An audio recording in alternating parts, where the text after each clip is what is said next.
In this week's Parsha, the Torah tells us that the Jewish people were commanded to take Shemen Zayis Zach, pure olive oil, Kasis Lamar, which was pressed for the purpose of providing light, Lahalos Nar Tamid, to light an everlasting light. And like many of the things in the Mishkan, the light in the Mishkan was not only there for a practical purpose to provide light, but there's also deep symbolism involved in light. What's the symbolism of light? What's the symbolism of fire? So we know, first of all, that fire represents spirituality. A fire has a flame which, no matter which way you hold the candle, will always go up. And it always seems to be jumping, as if it's trying to get up to Shemayim, trying to get up the heavens. And our spiritual souls as well always have that deep connection and that deep pull to try to get closer to Shemayim, to try to get closer to heaven through the learning of the Torah and the doing of the mitzvos. Fire is also something that's essential for survival. We need fire to cook, we need fire to provide light, we need fire to provide heat. And the same thing with the Torah. The Torah is also essential. Torah is represented by light as well, because the Torah is essential. The Torah is absolutely necessary for our lives, for our survival. And finally, light is that shining light, is that guiding light.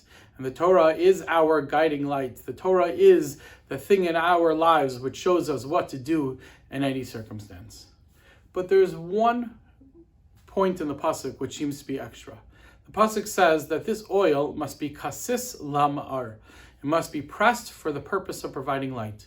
Why is it necessary to press the olives in order to get light? Why can't we just take any olive oil that was already pressed? And I think the answer is that olives are a bitter fruit.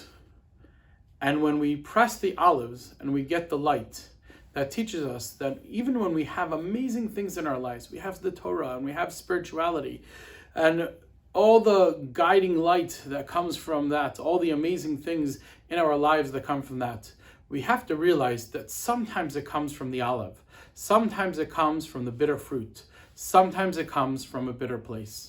And sometimes it is that bitterness, it's that challenge in our lives which brings us to the holiness.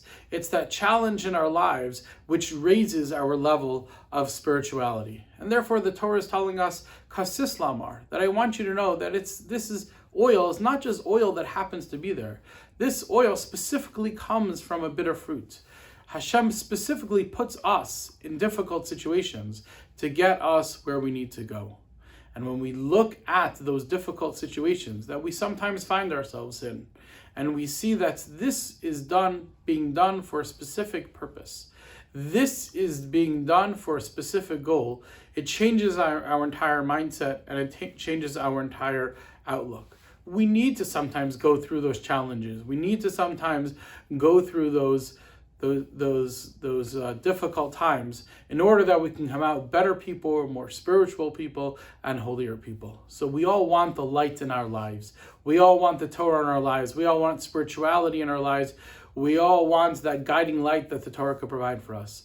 But we have to remember that sometimes it does take those challenges. Sometimes it does take those difficult times to get there. And just like we embrace all the goodness in our lives, we have to embrace the spirituality, the difficult times that get us to that spirituality as well, because that's all part of the process. So may our lives be filled with light, and may we only see good things. Have a great Shabbos.